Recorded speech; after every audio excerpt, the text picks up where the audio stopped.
Hi guys, welcome to another tactical video. Today I'm going to be talking about glass cannons. What these are different types of units, and basically I'm going to be talking about how to best apply them in your army lists, or whether you should at all. So first off, obviously, what is a glass cannon? A glass cannon is basically, the term comes from a cannon is a very powerful weapon. So you shoot it, but obviously if it was made of glass, then it shatters easily. So what that basically means is it's something with amazing offensive potential and power, but also incredibly weak defenses. Glass cannons can actually be one of the more fun things to play. My first experiences with the term was in MMOs, and playing certain classes where they're quite squishy. You know, they're very weak defensively, but they put out a lot of damage. That's basically a perfect example of a glass cannon. So these things exist in 40k as well, obviously. So what I'm going to basically talk about is how best to play them and whether you should and all that kind of thing. So enough of an intro. Examples of units that are glass cannons in 40k. Well, as you can see here, we have Repentia for Sisters of Battle, so that's one of them. But Sisters of Battle actually have quite a lot of them, really. Most of their army is actually made up of glass cannons. So besides Repentia, you also have Death Cult Assassins, you have Penitent Engines, all this kind of thing. For Space Marines, you have things like Land Speeders. For example, Imperial Guard, there's Rough Riders, there's basically quite a lot of things. Eldar, for instance, they have Howling Banshees. Now, notice most of these I've said are actually close combat orientated. That's not that surprising. In fact, one of the main reasons why these things are glass cannons is the fact that they have to get into assault to work, and that can be very difficult, as people know. So basically, once they're in assault, or if it is a shooting thing like a land speeder, if they get into the best position for their job, then basically you're going to do a lot of damage, a disproportionate amount of damage compared to what other units can deal out.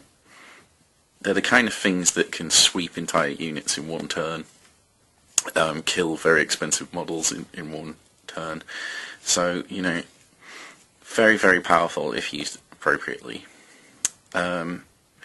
So let's say you want to use glass cannons. Well, as you may have figured out, they tend to be an aggressive type of unit. Now, because a lot of them are assault, but going back to Land Speeders again for Space Marines, there's mainly two different types of Land Speeders you can use. Not talking about Land Speeder Storm here, that's for a different video. You have the very close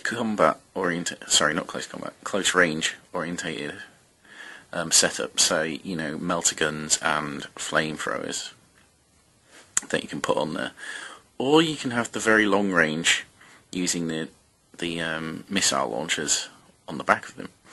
Now, both of those are good options, but if you take the missile launchers, then obviously the damage potential is less than one of the others when properly applied. For example, shooting the missiles at a big squad of infantry is going to do less damage than shooting two heavy flamers at it. Same with multi-melters. You're going to do more damage using two multi-melters against a Land Raider than you are firing the missiles at it. So you see the damage potential is higher. But what you're doing is basically with the missile launcher is you're creating a unit that can instead sit back and gains more defense, and at that point it's losing some of its glass cannon status. So, you know, the more defense you give something, the trade-off generally is that, you know, you lose that glass cannon status, you lose some killing potential.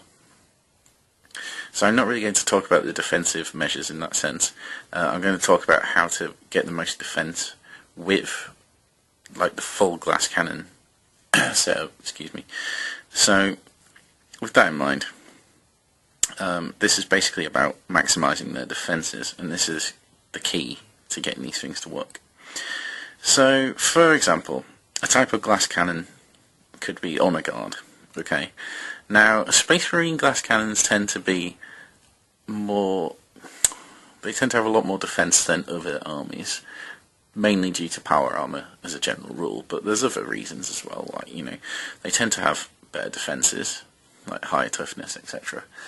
In response, they either tend to have less output of damage, as mentioned before with land speeders, or they basically cost a lot more. So you need to make sure you use them effectively. So Honor Guard are basically a type of glass cannon in certain combinations, because even though they have a 2-up armor save and Space Marine toughness and things, they are designed to output a lot of damage, and they don't have an invulnerable save or anything like that. So they're kind of easy to take out in a sense, especially if you're facing someone with plasma and grav and all that kind of thing. Excuse me. So anything that ignores their armor save, it's going to cut right through them. So basically you need to apply these against things where they get that armor save, and suddenly their defense is huge because it's a 2-up armor save. So we're talking like small arms fire, squads of bolter infantry, that kind of thing. So using Honor Guard against normal Space Marines, then the Honor Guard are going to have a huge advantage. I mean, this is fairly common sense, as most people will know. But the idea is, you're not going to be able to defend a single unit against everything your opponent has. Okay? It's just not going to happen. Not effectively, anyway. So what you need to do is defend them against the things you know they cannot handle in any other way. So what this means is positioning. For example, if you put your Honor Guard, and make sure they're protected from either blocking line of sight or being entrenched in cover, that kind of thing, or in a transport from the kind of things that can hurt them, like plasma. Plasma would really do a number on them. If you can protect them from that, and then leave them exposed to things like small arms fire, mass amounts of shooting, things that have no AP value and stuff, then you're going to do a lot better, and they're going to be able to kill the enemy you need them to. So there's loads of ways of doing that, but as I've mentioned, hide them, keep them in cover, keep them out of line of sight, distract the opponent with something else, that kind of thing.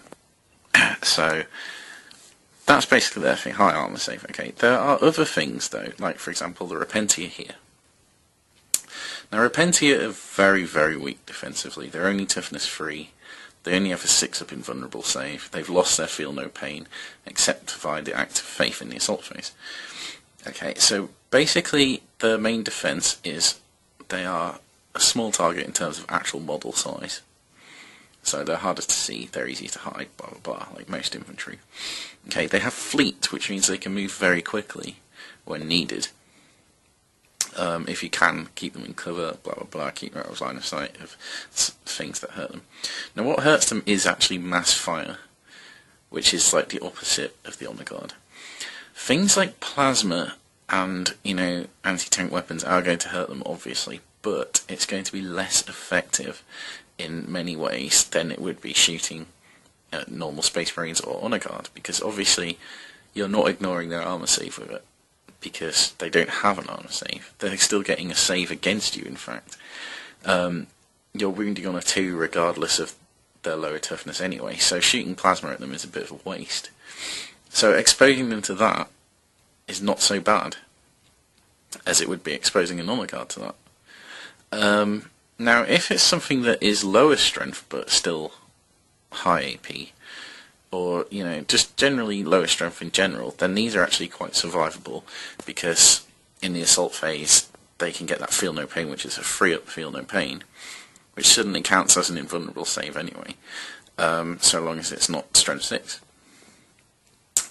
So they get in their normal invulnerable save and then a 3-up feel no pain on top of that, which is pretty good. So you have to make sure that if they're exposed to any kind of enemy unit, which they will be at some point, it's the right kind of enemy units.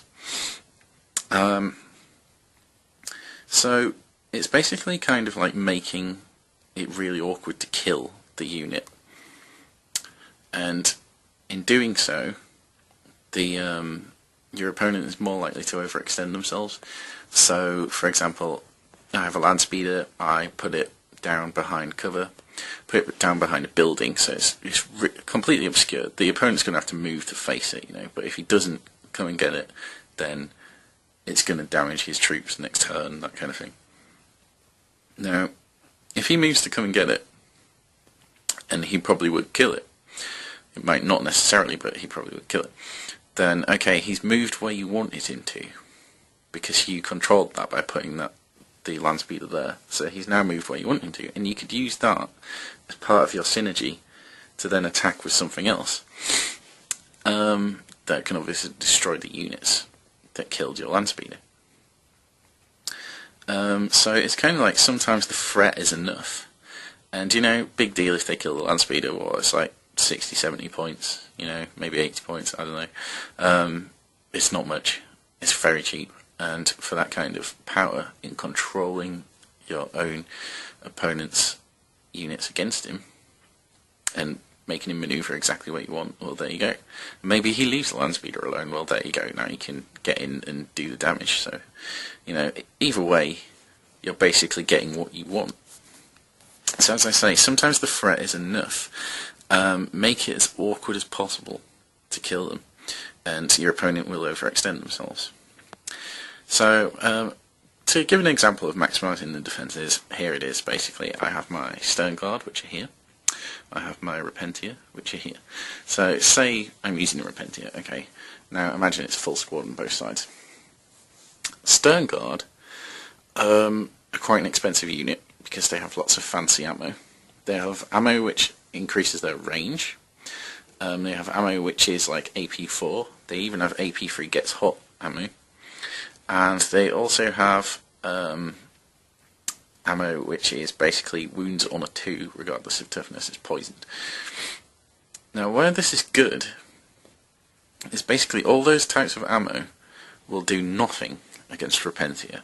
Nothing special. In other words, all these people have against the Repentia is normal bolters. Now, okay, that can be bad, but if you've managed to get them here to this in the assault phase, which there's many ways of doing, which we'll cover in a minute. Let's say you've done that, then suddenly on the Overwatch you've got your free up feel no pain active faith off. They're going to shoot everything at it. They're going to be missing a lot of them because it's only hitting on 6s, and if they're wounding on 2s, who cares? They'd be wounding on 3s normally anyway.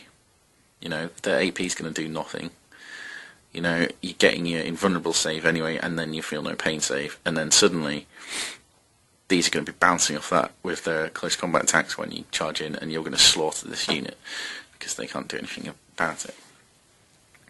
This is like a prime target example of maximising their defences, because their effectiveness is lessened, so odds are they'll be too busy shooting at something else anyway, which means these can be unhindered anyway, and if that happens then these survive for longer and something else would have to move to intercept them. It's making it awkward for your opponent, and then you can use that. You have to think 2 steps ahead, and basically, like, he's going to know you're going to charge these into there.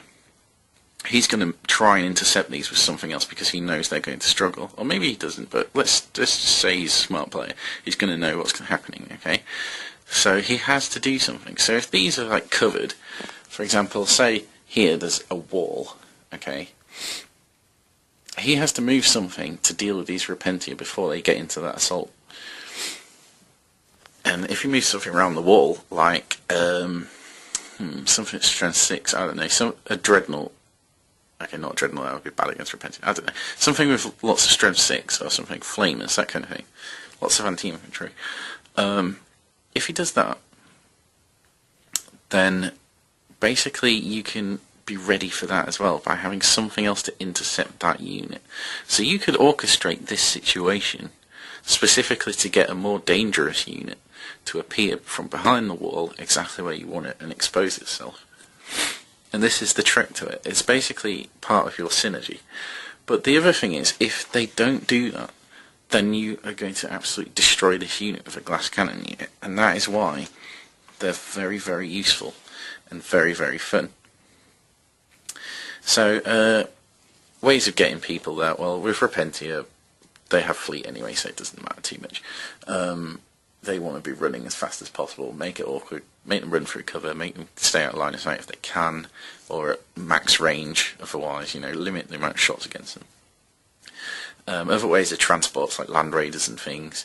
You can play the game pretty well if you, for example, you want to get your land raider somewhere rather than the squad inside, which is a glass cannon, because they'll be so focused on the squad inside that, they may leave the land raider alone. Or if they try and kill the land raider, well, you have the squad inside to deal with it, so, A good example of that is Assault Centurions. The kind of things that will be able to kill a Land Raider will die very easily to Assault Centurions. So you combine the two and suddenly you have a very effective unit, and they're damned if they do and they're damned if they don't. There's no good way of dealing with that kind of situation without devoting multiple units to it. And then they're going to overextend themselves again. So, use your brain a bit on this. Pick the kind of thing that will let you do this the most. The key thing is maneuverability, because if you can maneuver around to where the opponent is going to be the most exposed when he comes to deal with it, then you're already winning. So, for example, bikes on Space Marines can be effective if you can do that. Transports otherwise. Fleet if you can. Anything that increases your movement speed is always going to be good. So yeah, there's different ways. It depends on the unit, honestly, which one you're going to actually use. So about again putting them into your army, the ratio of glass cannons basically you want to the rest of your army can actually be quite high. It depends on the army as well. For example, Sisters of Battle, as I said, actually have quite a lot of glass cannons, and a lot of their effective use is using those glass cannons to the best of their ability. So in that case you'd actually have about 50% glass cannons, that kind of thing, maybe more. It just depends on what you fancy. Basically the key thing is to always remember that you've covered your bases first, so make sure you've got solid troops to back you up. Make sure you can do other things you need to, like if you have to have some kind of counter assault. If flyers are going to be a huge threat, have something to deal with those,